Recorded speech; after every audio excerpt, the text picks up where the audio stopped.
Good morning, Acadiana. Thank you for tuning in to Local News Live, a production of AOC Community Media in partnership with the Acadiana Advocate, our local source of journalism and news programming. We're glad to bring you this community service between, Monday through Friday between the hours of 9 a.m. and 10 a.m. And we could not bring you this community service without the generous support and dedication of our volunteer newsreaders. And we're glad to welcome to the at-home newsread this morning one of our volunteers who's been with us for a while. We haven't heard from her in a while since we've all sort of gone into shutdown, but we're glad to have her with us today, Miss Alicia Silv. Good morning, Alicia. Good morning, and thank you, Matt. Thank you so much for reading the news this morning. I look forward to listening to it. I'm going to go listen on Cypress Street. Thanks. You're welcome. Good morning, Acadiana. End of expanded benefits looms for jobless. Federal unemployment boost to expire July 31st by Tyler Bridges and Timothy Boone.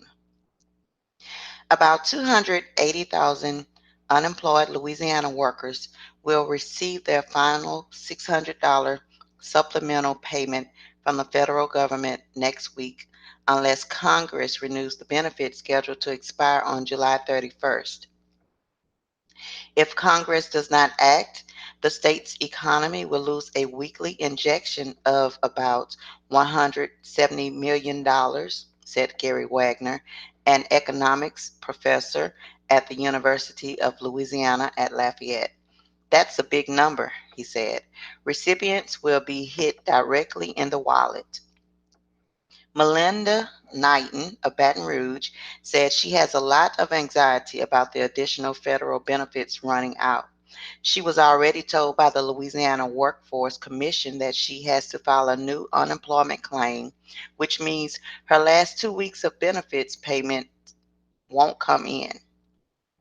I don't know how I'm going to pay my bills. I don't have any food or anything, she said. I was counting on getting that money tomorrow. Unemployed workers have been receiving an extra $600 weekly payment from the federal government under the federal coronavirus relief bill that Congress passed in late March. This week is the final week that unemployed workers qualify for that benefit since the bill provided for no payments after July 31st. Jobless workers have been receiving the $600 from the federal government on top of what they receive from the state's unemployment trust fund. The state pays a maximum $247 per week. For those receiving the state maximum and the federal supplement, that could total $847 a week.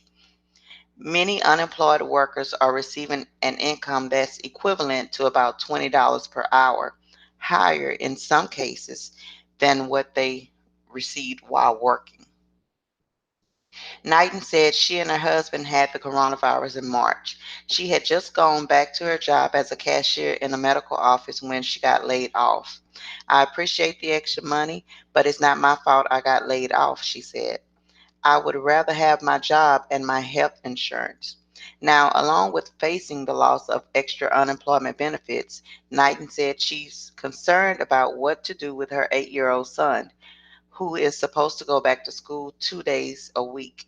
She can't afford to homeschool her son, and she can't afford to pay someone to watch him.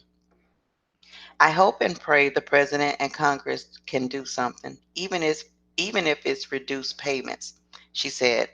Congress enacted the extra payment for just 4 months, largely on the assumption that the viral outbreak would subside by late July and the economy would be well on the way to recovery.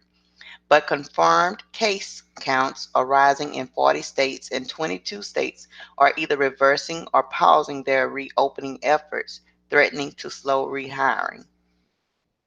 Another government rescue package is in the works, and some sort of extended extra benefit is possible. President Donald Trump administration officials have expressed support for more aid, and Senate Majority Leader Mitch McConnell, representative of Kentucky, has signaled a willingness to compromise. House Democrats passed legislation last month to extend the benefits to the end of January.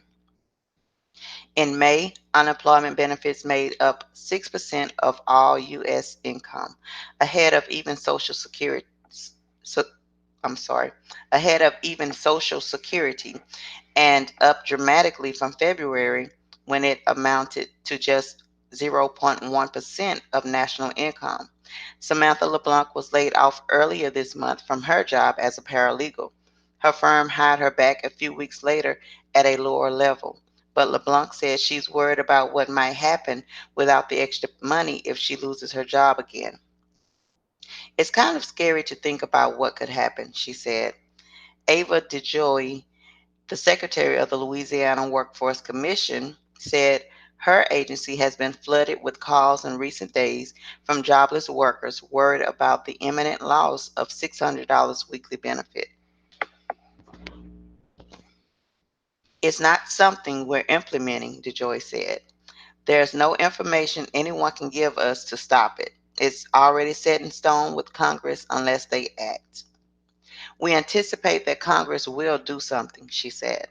Alexander Charles Adams, who works as a sound designer for podcasts and freelance public health reporter in Baton Rouge, said the extra money meant being able to pay bills, buy food, and do independent reporting on local protests. The possibility of losing the extra $600 a week has Adams freaking out. Adams has a side job proofing audiobooks and said the next step would be hounding editors for work if the benefits go away. It's a strain on my mind, Adams said. I'm going to be working even harder to make sure I get paid steadily. Acadiana Safe. New organization urges locals to use sense to stop COVID-19 by Ken Stickney. Community leaders in Lafayette announced an initiative Monday to encourage social distancing and wearing masks as a way of keeping the community safe from COVID-19. The Acadiana Safe movement involves personal commitments to the point of taking a pledge to practice common sense and protect others. The six-part pledge includes commitments to wear a mask, wash hands frequently, practice social distancing, not touch one's face, stay home when sick, and help protect the community. About 50 people gathered at the University of Louisiana at Lafayette Student Union for the announcement of the initiative.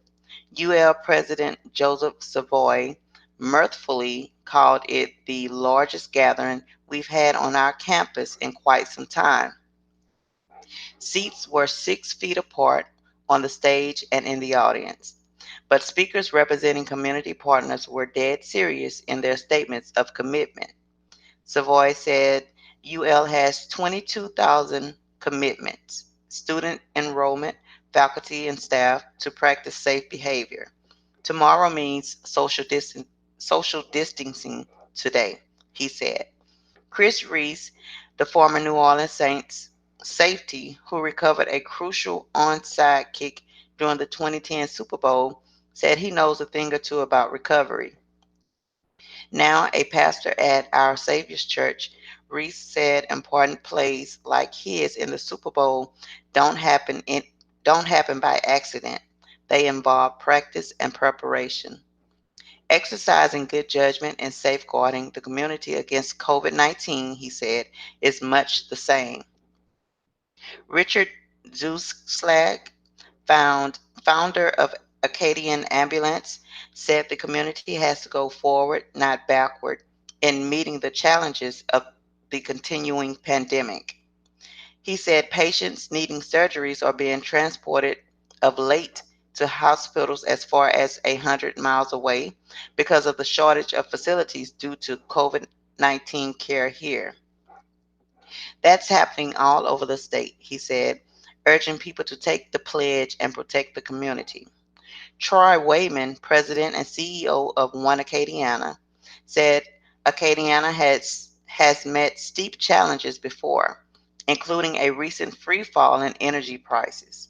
People in this oil-rich area can't affect the price of oil, he said, but their diligence in offsetting COVID-19 can make a profound impact. Acadiana has shown creativity and resourcefulness in meeting other challenges, he said. There is an innovative, creative culture in this region, he said. We can do this without the governor telling us to do it. Wayman said 500 signs have been printed to encourage others to take the pledge. Most Reverend Douglas Deschatel, Bishop of Lafayette, said the Acadiana Safe effort represents an underlying moral obligation to be concerned about the health of our neighbor. Standing outside the meeting, Savoy said UL officials have planned as much as they can for opening the fall semester. He said there are three main scenarios, each with variations, to have classes open in a way that would give students a meaningful university experience.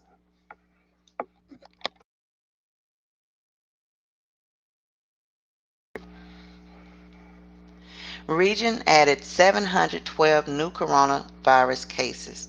Test backlog may be to blame for increase by Kristen Alkelson. Acadiana added 712 new coronavirus cases Monday, the most of any region in the state, although it is unclear how many of those might have been from a backlog of test results. The Louisiana Department of Health reported 3,187 more coronavirus cases, 29 more deaths, and 39 more hospitalizations in its daily noon update Monday. The agency reported that 1,583 of those newly reported cases are attributed to backlogged tests with collection dates between May 18th and July 13th. The surge in daily caseloads in July are far heavier than those in the spring. In the earlier spike, the region of a little more than 600,000 people recorded only 2 days with more than 100 cases on March 31st and April 2nd, and a state data correction on April 4th may have eaten into those totals. By contrast, the region has averaged more than 350 cases every day this month, and the daily caseloads keep getting higher. Louisiana began reopening for phase 1 on May 15th, then moved to phase 2 on June 5th. Governor John Bel Edwards announced on June 22nd that the state, seeing an alarming increase in cases and hospitalizations, will remain in phase 2 for 28 more days. On July 11th, Edwards issued an executive order requiring anyone in a public building, including businesses, to cover their nose and mouth to reduce the spread of the coronavirus. The order went into effect on July 13th. Local governments and law enforcement have been struggling to figure out what their role is, if any, in enforcing the mandate. The sheriffs of Lafayette and Vermilion parishes, in statements released July 15th, said their enforcement of the governor's mandate would be limited. The numbers of newly reported cases Monday in Region 4, Lafayette, 153 more cases; Acadia, 148 more cases; St. Landry, 90 new cases; St. Mary, 66 new cases; Iberia, 64 new cases; Evangeline, 53 new cases; Jeff Davis, 48 new cases; Vermilion, 46 new cases; St. Martin, 44 new cases. On the testing front, free coronavirus tests for anyone who wants one will be available in the Acadiana region for the next couple of weeks. The testing is part of a federal initiative to identify hotspots.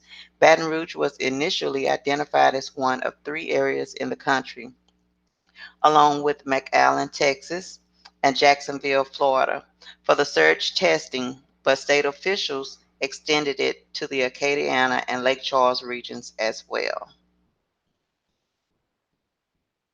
And we're moving on to Board of Aldermen unanimously votes to fire Opelousas officer. Sergeant accused of beating handcuffed black man by Katie Gagliano. The Opelousas Board of Aldermen voted unanimously Monday to fire Opelousas Police Sergeant Tyron Andrepont, a veteran officer accused of battering a handcuffed black man at a hospital in October. Andrepont did not attend the meeting or send other representation, effectively waiving his right to defend himself against the claims, Opelousas City Attorney Travis Broussard said.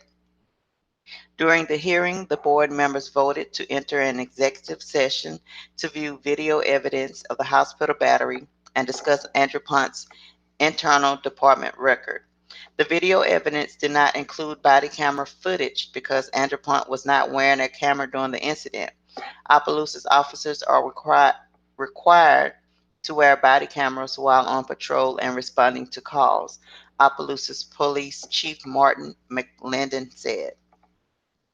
The board voted 6-0 on McClendon's recommendation to fire Andrepont. The vote was swift, and the members quickly dispersed afterward without comment.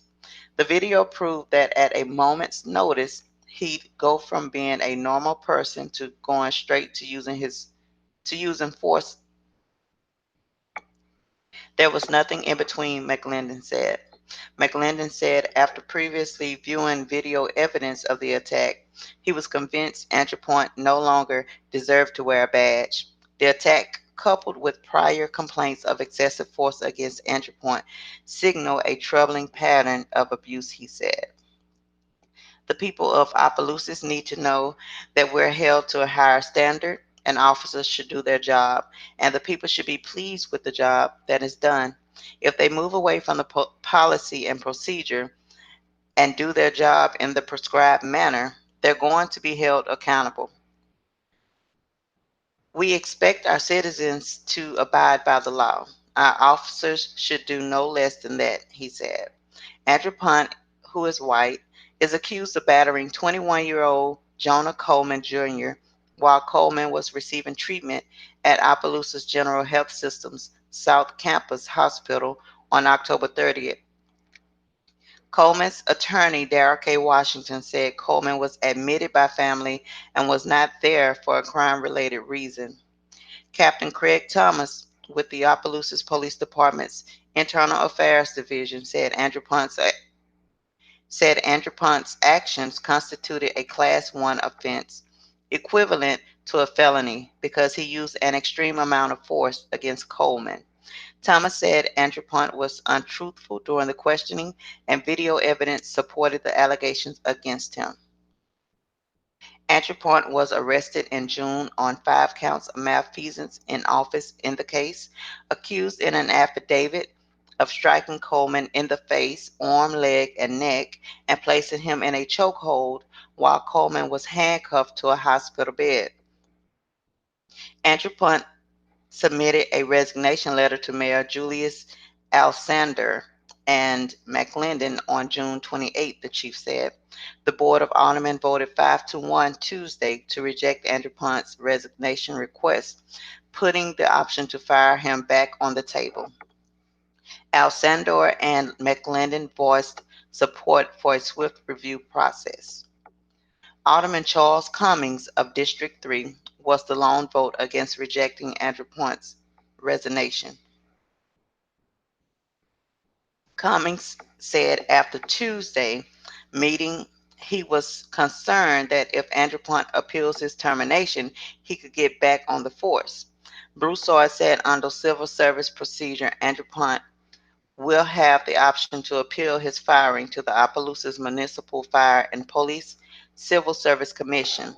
If the commission upholds the termination, he could then appeal to the 27th Judicial District Court in Opelousas. McLennan has separately appealed to the Louisiana Commission on Law Enforcement and Administration of Criminal Justice to have Andrew Punt's peace officer certification revoked. McLennan said he's still waiting on an answer from the department. The chief said now that Andrew Punt's termination is confirmed, he's shifting his attention to pressing crime matters in the city, noting there have been 31 calls for service related to gunfire within the city in the past 9 days. Over the weekend, several people were injured in shootings, including a 10-year-old boy who was shot in the neck while sleeping after gunmen opened fire on a relative's home on North Oak Street. And in other news, UL Business School names new leader. Lyndall Nichols formerly was dean at University of Tulsa, by Adam Daigle. A former dean of the Collins College of Business at the University of Tulsa was named dean of the Moody College of Business at the University of Louisiana at Lafayette, university officials announced Monday. Linda Nichols, a CPA who earned a doctorate degree in accounting from LSU, will head the college after at least 30 years in business education, including 21 years at Texas Tech University. Nichols will replace Geraldine McClure Franklin, who has served as interim dean since last summer. She will begin the new job August 15th. I am excited to join the Moody College of Business because its faculty and staff are motivated by the same goal, to provide today's undergraduate and graduate students with the tools they will need for the jobs of tomorrow, Nichols said.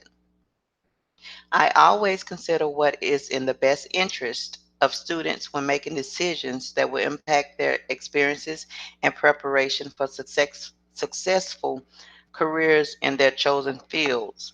Nichols said she plans to strengthen the college's partnerships with South Louisiana's business community. The Moody College of Business is known for its research and scholarly contributions to the health of the regional economy. It's an excellent foundation and reputation we plan to build upon. Her association with the oil industry dates back to 1980 when she worked for an international accounting firm in Houston as a part of its audit division. She later joined Columbia Gas Development, an exploration and production company, where she held the position of supervisor of budgeting and economics.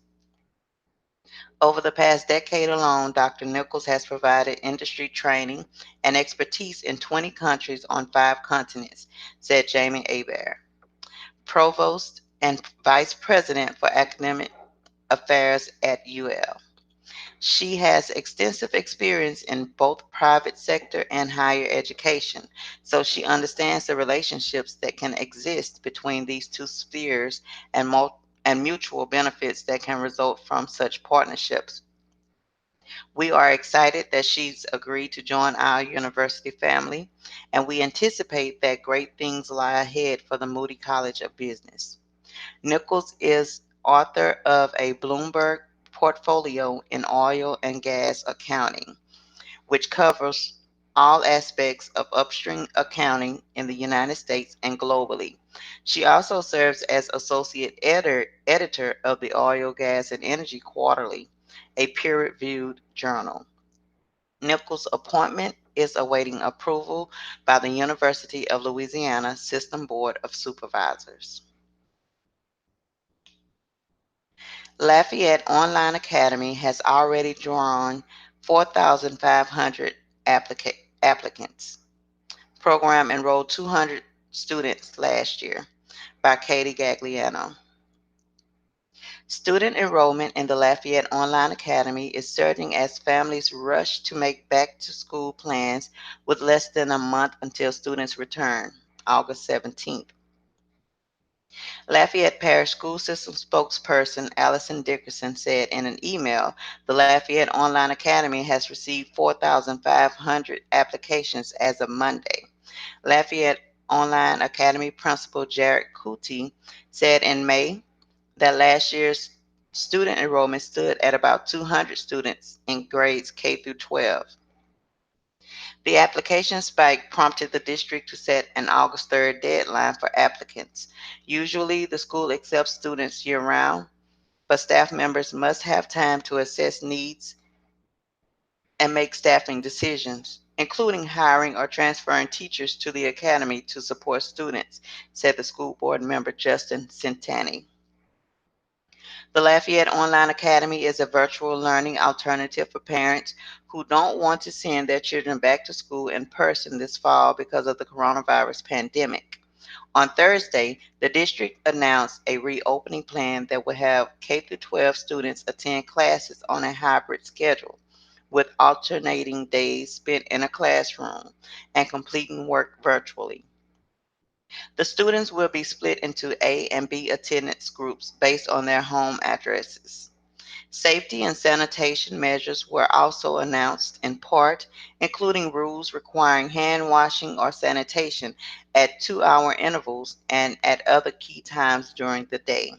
Frequent sanitation of high touch surfaces and high traffic areas, and restrictions on group sizes and bus capacity. School board members and district staff are hosting a live Q&A at 6 p.m. Tuesday to address parent questions about the online academy. It will be live streamed on the LPSS Meetings YouTube channel. Centani said Kuti will give a presentation covering how the academy functions, what student learning will look like, and what expectations are for students and parents before shifting to submitted questions. Parents can send questions to LOAFAQ at lpssonline.com. Questions will be accepted throughout the meeting. And now, Lafayette Rec Center closures on council's agenda. Meetings will also consider budgets by Claire Taylor. From public outcry over plans to close 4 recreation centers in largely black neighborhoods to introduce to the introduction of the proposed 2021 city and parish budgets, the Lafayette City and Parish Councils may be in for long meetings Tuesday. Residents are gearing up to express their anger at the meetings with plans announced Friday by Mayor President Josh Guillory to close 4 recreation centers, all in predominantly black neighborhoods in North Lafayette, in the 2021 fiscal year that starts November 1st. He also plans to lay off 37 Parks and Recreation Department employees effective August 14th. Neither Guillory nor his staff disclosed how much money the closures and layoffs are expected to save. The Domain Recreation Center on Mud Street, Hyman Park Recreation Center on South Orange Street, J. Carlton James Activity Center on Astor Drive, and George Bowles Activity Center on Don Street and Pye Davis Park are slated for closure. 6 recreation centers, including several in predominantly white sections of Lafayette, as well as 3 golf courses, will remain open. Guillory said the Parks and Recreation Department receives $3.5 million annual subsidy $3.5 million annual subsidy from the Lafayette Consolidated Government because it does not generate enough money to cover expenses. The budget suggests LCG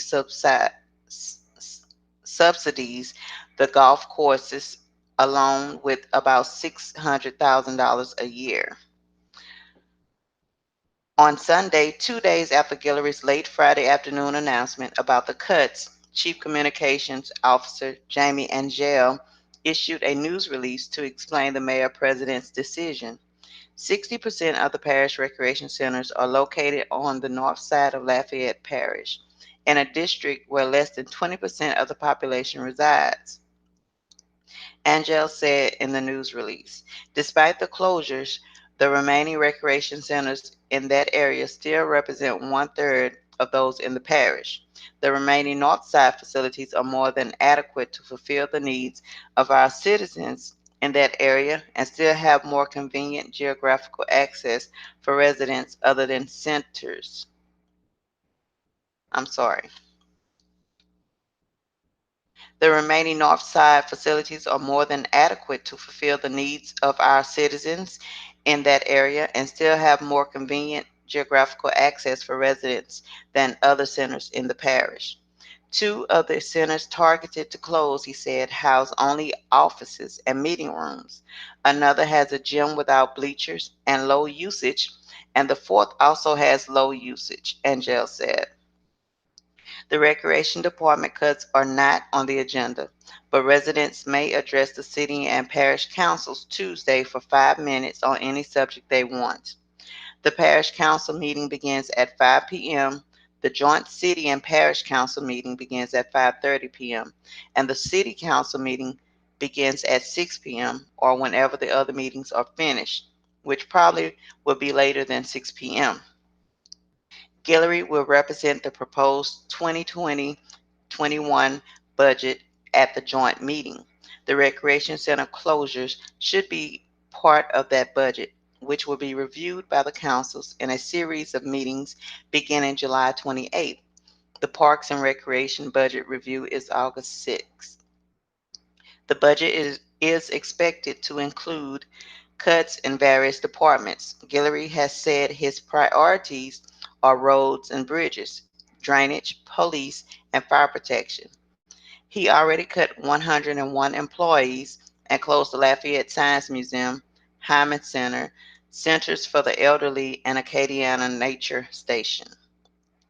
The councils are expected Tuesday to adopt ordinances suspending an automatic 2% pay raise for the 2021 due to financial constraints and may call for a special December election to rededicate part of 2 existing taxes in the city of Lafayette to general fund operational expenses. The city of Lafayette's finances were hit especially hard when businesses were closed by the governor to stem the spread of coronavirus, coupled with layoffs in the energy industry due in part to the low price of oil. Louisiana High Court Justice sues the advocate over story by John Zimmerman and Andrea Gallo. Louisiana Supreme Court Justice Jefferson Hughes III has filed a defamation lawsuit against the advocate's parent company, alleging that the newspaper knowingly published false and damaging information last year about his actions in a decade-old child abuse and custody case that led to a lengthy FBI investigation. Hughes filed his lawsuit last month in Iberville Parish, which falls within his Supreme Court district. Hughes, who lives in Livingston Parish, alleges that some of his damages occurred in Iberville Parish. The advocate is based in East Baton Rouge Parish. The lawsuit alleges that the newspaper falsely published that Hughes had ruled in favor of the mother in the custody case while he was embroiled in a romance with her lawyer. The case involved a 5-year-old boy who was allegedly abused at the hands of his stepfather. Hughes placed the boy with his mother, who was once represented in the case by Hughes' alleged girlfriend, over objections from the state child welfare authorities about the mother's new husband and the criminal charges he faced. Hughes' lawsuit takes issue with the wording of an editorial that ran in the newspaper on June 25th, criticizing him for his behavior in the case. That editorial ran days after a story that noted the attorney, Berkeley Durbin, had removed herself officially from the custody case in August 1998, 7 months before Hughes issued his ultimate ruling in the mother's favor.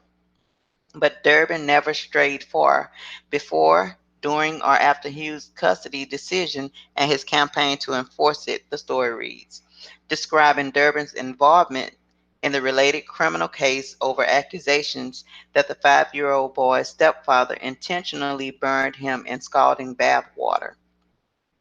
Durbin represented the stepfather in the criminal case after she withdrew from the custody case. After Hughes awarded the boy to the mother and then jailed the boy's grandmother for helping to spirit him away to Mississippi, an appeals court stripped him of oversight of the custody case. A federal civil rights investigation got underway, led by former U.S. Attorney L.J. Heimel of the Middle District of Louisiana, records show. That investigation would produce no charges. The outcome of a paralegal probe into Hughes' actions by the Louisiana Judiciary Commission is secret. But in 2004, after the civil rights investigation ended, Hughes penned apology letters to the grandmother in that case and to 2 people involved in a separate case he had overseen. The investigation of Hughes was part of a series by the Advocate last year that highlighted the secretive process for disciplining judges in Louisiana, where fewer than 1% of complaints about judicial misconduct ever reached the public realm. The court changed its rules in the wake of the series and rumblings in the legislature over a lack of transparency. Hughes and his Supreme Court colleagues voted this year to open up Judiciary Commission hearings to the public for the first time and to limit the use of private admonishments and cautions that never see the light of day. The court still insists on secrecy, however, when it comes to initial complaints against judges. Until a judicial misconduct complaint reaches the hearing stage, no one is allowed to discuss it. Scott Sternberg, the attorney who represents the advocate, said he is both confident in the newspaper's reporting and confident that the matter will be dismissed. The advocate's reporting was true meaning of public service journalism. The voters of Louisiana deserve to know more about their judiciary so they can make informed decisions about who they elevate to the bench, and now they do, Sternberg said. For Justice Hughes to file his retaliatory lawsuit against the advocate in a parish with no connection to his dispute represents why more transparency is necessary, he added. Without knowing about the investigations and apology letters related to Hughes, voters repeatedly elected him to judgeships. A Republican from Walker, Hughes ascended as a district judge in Livingston and Tangipahoa parishes to the First Circuit Court of Appeal in 2004 and to the Supreme Court in 2012. He was re-elected without opposition to a 10-year term in 2018. In his lawsuit, which names Capital City Press as defendant, Hughes acknowledges meeting with editors and reporters shortly after publication. Hughes requested and was denied a correction of the wording of the editorial. Hughes claims the newspaper has caused him embarrassment and damaged his reputation in the 8 parishes in his judicial district, which include Iberville. Hughes wants the newspaper to run 4 front-page corrections. The court filings are stamped as a pauper cause, which generally represents the petitioner. Hughes, in this case, has made a representation to the court that they cannot afford to pay court fees. Supreme Court justices in Louisiana earn $170,324 annually. And now, philanthropist D.D. Reilly dies at 87. Community leader was known for imaginative spirit by Yusuf Dad. Anne Lamar D.D. Switzer Riley, a community leader who dedicated her life to philanthropy in Louisiana and used her imaginative spirit to tap into the secret superpowers of children, died Saturday of natural causes at her East Baton Rouge parish home. She was 87 years old. Better known as Dee Dee among friends and family, she and her husband helped create the Reilly Center for Media and Public Affairs at LSU's Manship School, among a list of contributions to the Capital Region and the state. Friends describe Reilly as a ringmaster of fun and frivolity, her heart and soul of any party, but also as someone who stressed the importance of corralling a wide range of voices into political discourse. She also wasn't afraid to bring up not oft discussed topics and advocated for women's health and equity. A lot of her philanthropy was done simply through listening, said longtime friend and former Reilly Center Director Adrian Moore. She brought a level of comfort to help people open up. Martin Johnson, the dean of the Manship School, said Reilly's legacy will be embedded in her promotion of thoughtful political discussions that slice through bitter partisan discourse that has increased in public affairs debate in recent years. We're indebted to her and her work, Johnson said. Born in California, Reilly spent her childhood frequently on the move because of her father's career in the U.S. Navy. Part of her teenage years saw her live at war-torn Pearl Harbor following its bombing. She later met her future husband of 60 years, Kevin Patrick Reilly, who served 4 terms in the Louisiana legislature and later also billboard giant Lamar Advertising in Baton Rouge. Kevin Reilly was a lieutenant in the Navy when the couple met and eventually moved to Baton Rouge in 1953.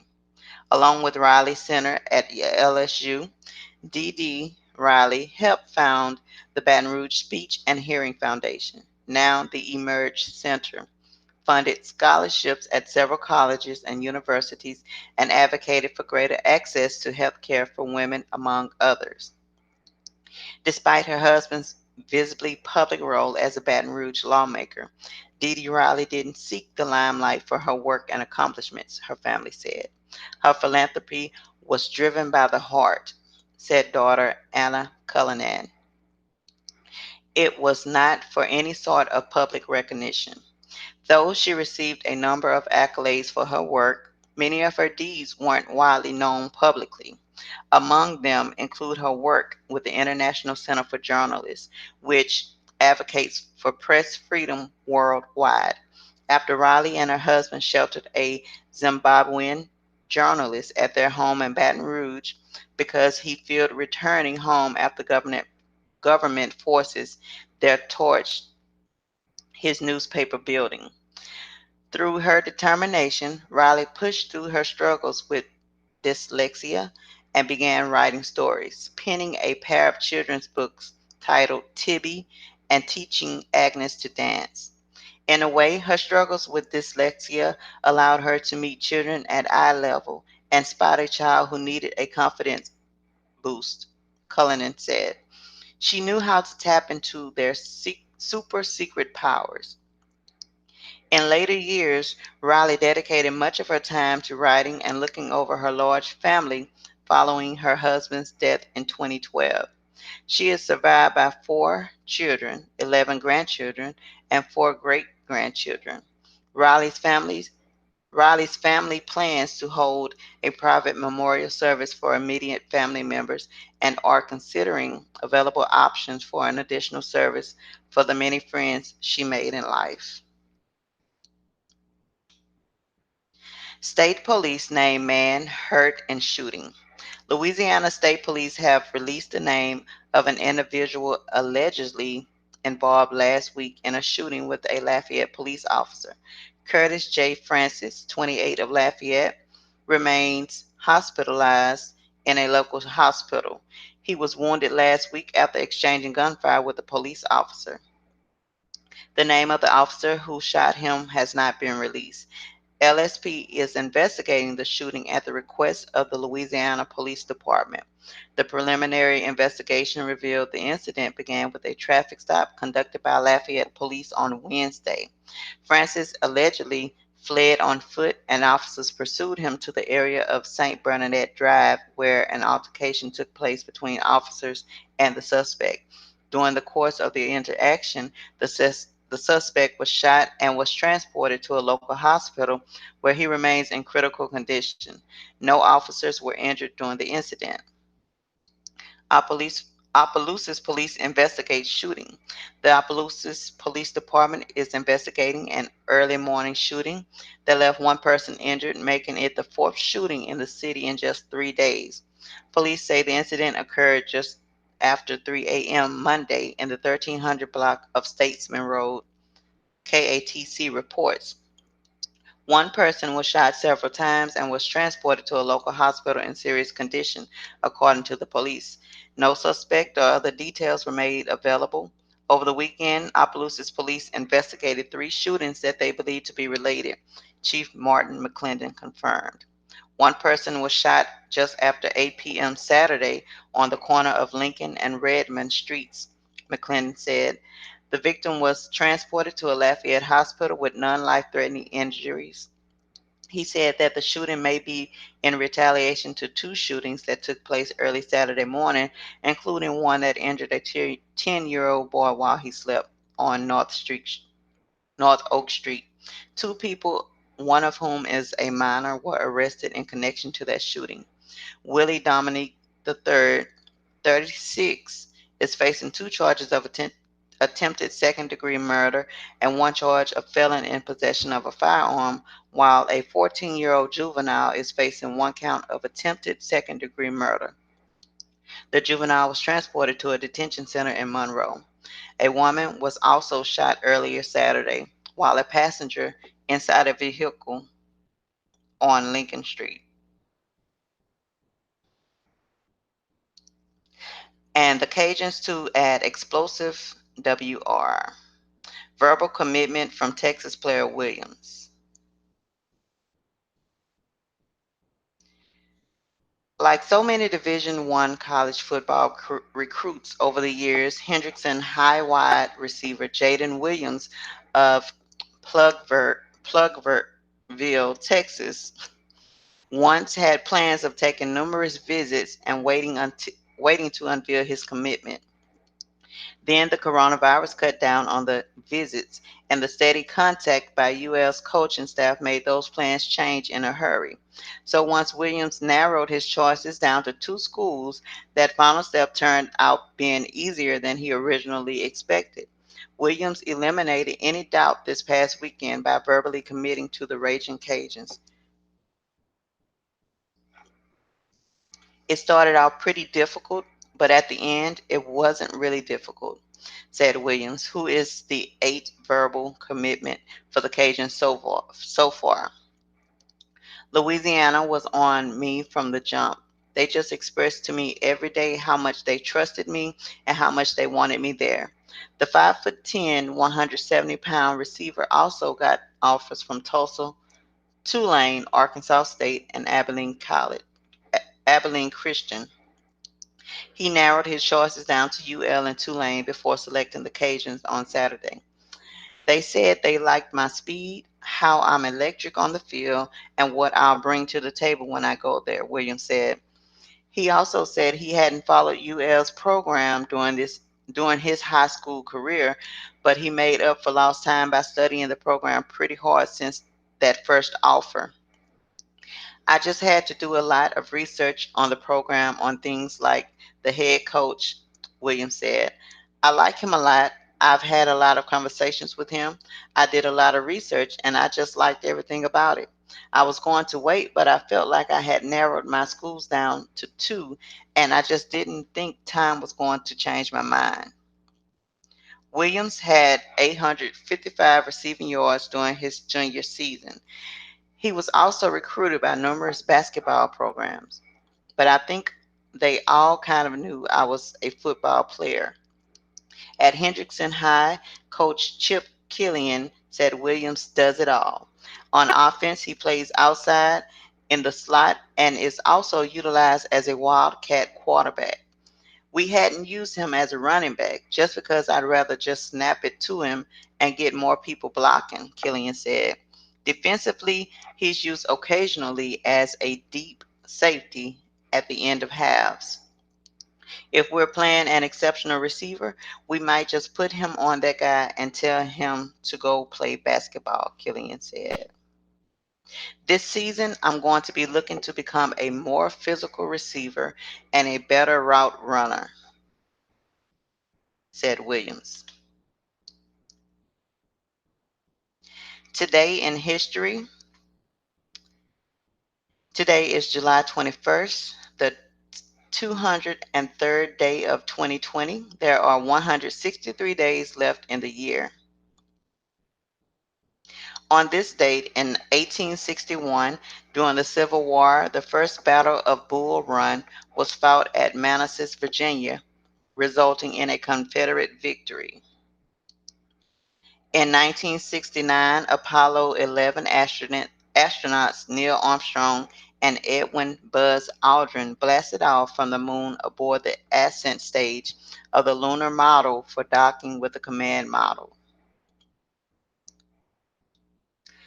In 2000, Special Counsel John C. Danforth concluded with 100% certainty that the federal government was innocent of wrongdoing in the siege that killed 80 members of the Branch Davidian compound near Waco, Texas in 1993.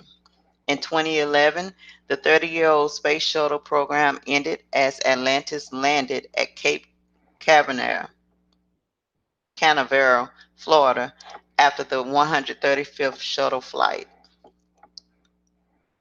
1 year ago, clashes involving Hong Kong's protest movement escalated violently with police launching tear gas at protesters who didn't disband after a march, and subway riders being attacked by masked assailants who appeared to be targeting the pro-democracy demonstrators. Today's birthdays: movie director Norman Jewison is 94. Cartoonist Gary Trudeau is 72. Actor Lance Guest is 60.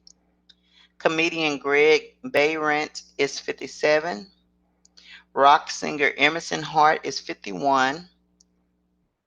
Actress Elisa Rayner is 50. Reggae singer Damian Marley is 42. Country singer Brad Mates of Emerson Drive is 42. Latin singer Romeo Santos is 39. And actress Betty Gilpin is 34. And today for your zodiac, Cancer, don't let anger surface. Put your energy into something constructive and you'll get ahead. Let your success be your revenge when dealing with someone who irks you. Leo, your ideas may seem far fetched to some when in reality you are ahead of your time. Give others a chance to catch up to you. Spend your free time perfecting your plans. Virgo, put personal papers in order. Protect yourself against ill health and injury. A partnership with someone unique will intrigue you. Read the fine print before you sign an agreement. Libra, don't make changes without considering the cost involved. Spending on luxury items will cause undue stress. Moderation will ensure that you have plenty of energy to devote to the pastimes that make you happy. Scorpio, when dealing with others, you are best off taking a wait and see approach. Your intuition will help you determine if someone is on your side or if they're trying to dismantle your plans. Sagittarius, your sensitivity toward others will affect the way situations unfold. Look for positive outlets you can enjoy with someone you love and trust. Capricorn, time alone would help you size up troubling situation. Don't be shy. Tell those close to you how you feel and what you want. Aquarius, emotions channeled into something productive will bring good results. A personal gain will come your way if you use your skills diversely. Love is favored and romance will enhance your life. Pisces, take care of health issues. Get a second opinion if you aren't comfortable with the first one. A change of plans will result in better living arrangements. Don't hesitate to make a move. Aries, use your energy wisely. Don't waste your time arguing over petty differences. Focus on personal gain, physical fitness, and spending quality time with a loved one. A change will lift your spirits. Taurus, look at your options and make a decision. The changes you implement into your routine will stimulate your mind and encourage you to try something new and exciting. Gemini, find a quick, efficient way to get things done. Freeing up some time to spend with a loved one will lead to a good plan. Love and romance are featured. And funerals today, Acadiana area, Charles Chamberlain, Fountain Memorial Cemetery in Lafayette at 10 a.m. Marie Gherkin at the La Chapelle Martin and Castile downtown, 330 St. Landry Street in Lafayette at 11 a.m. Dennis Leonard's St. Michael the Archangel Catholic Church at 10 a.m. and Larry Walker, St. Charles Borromeo Catholic Church, 174 Church Street in Grand Coteau, 11 a.m. And that has been your news for the morning. Thank you for tuning in. It's been my pleasure.